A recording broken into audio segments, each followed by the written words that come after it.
Hi everyone and welcome to Inverter Always. I'm Dana, and in this episode we're going to discuss how to install a Daikin navigation remote controller. Let's jump right in.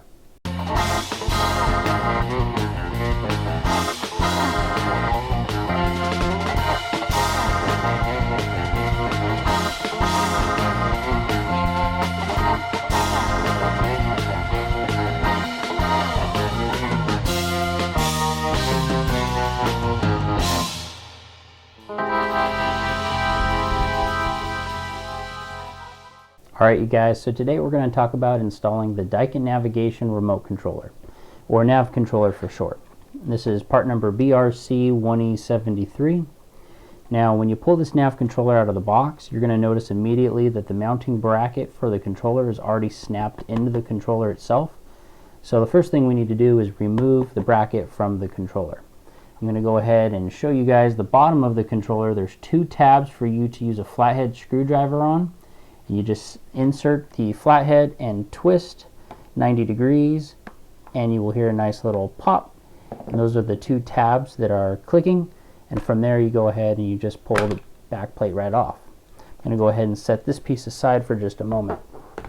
Now once you have the back plate removed from the controller, you're going to see that there are some pre-installed holes for you to drive screws through into the sheetrock or to the mounting box if you have a commercial application that requires one. But these are designed to mount flat to the wall, so you don't need an installation box.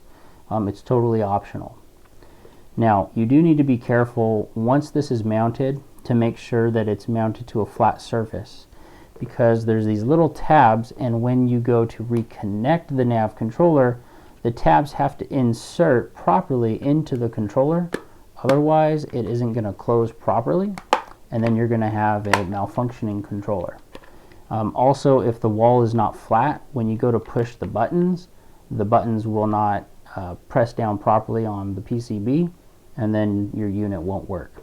There's been multiple times when I've been on a job site and the customer says, hey, the buttons don't work, and as soon as you pull the nav off of the mounting bracket, all of a sudden it starts working because the mounting bracket is no longer putting pressure on those buttons. So make sure you're very careful connecting the mounting bracket to the actual controller. Now when you get to the wiring, it's going to be really important that you use 18 gauge 2-conductor stranded cable, and there's a reason for this. If you look in the installation instructions, Daikin approves 16 gauge and 18 gauge wire, but when you get to the nav controller, and I'll show you guys this here a little bit closer up, you'll see that where the screw terminals are, they're very, very small. I apologize, my ring light there is kind of shining on them. But if you use 16 gauge wire, it's going to be incredibly difficult to make the wire fit in these tiny terminals. So I always use 18 gauge wire because Daikin approves both, and it's a lot easier to use. Now, as far as the wire goes, because the system is a communicating system, you always want to use stranded cable. Don't ever use thermostat wire or any solid core copper wire, because if you get a nick or a break in that wire, you will lose communication. One of the worst problems to have on a Daikin or any communicating system is communication error codes. They're very difficult to trace if it's not power related. Now, once your wiring is complete, you're going to make sure that you run the other end of this wire to the indoor unit on terminals P1, P2. You want to always make sure that you don't connect this wire to anything other than P1, P2. Every indoor unit is going to be labeled, and underneath P1, P2 on the indoor unit, it will also say remote controller in case you forget which terminal it should be.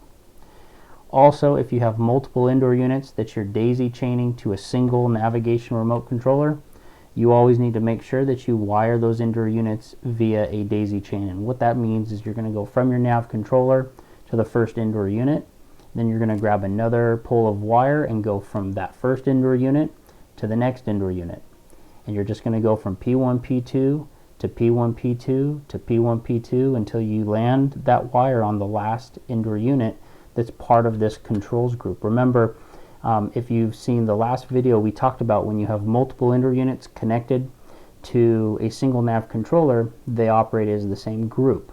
which means they have the same set point, the same on-off command, the same fan speed command. They basically act like one unit. And this is typically ideal for commercial applications when you have multiple indoor units in one big large room. So it is important while you're wiring up your controllers to verify if each of your indoor units need their own controller, or if it's okay for you to have multiple indoor units with one nav controller for the application you're working on. Just make sure you verify that. You also want to make sure when you are landing your wires that you do not land your wires with multiple wires on one side of the screw. So when you have a daisy chain, you're supposed to have one wire coming in on one side of the screw at the terminal block, and then another wire that's on the other side of the screw that's leaving that terminal block going to the next unit. When you put multiple wires on one side of the screw and then you start tightening it down, it ends up causing a loose screw potentially in the future. So just to always make sure you have the proper connection is very important. Something else about P1, P2 and Daikin communicating systems in general, when you're dealing with P1, P2, F1, F2 for transmission cable, those are non-polar, which means I can run P1 of the nav controller to P2 of the indoor unit, and vice versa. You don't have to go P1 to P1 and P2 to P2 like you do on the mini splits. It's always a good idea though to designate a particular color of wire for P1 and another color of wire for P2, just as a good habit.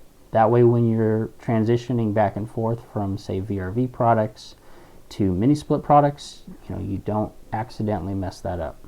It's also important to note that your wire can't be spliced. So when you're running your communication cable, it has to go directly from the nav controller to the indoor unit. You can't have any breaks in the wire or wire nuts, because that can cause potential communication problems down the line. And we're always trying to focus on reducing the risk for problems.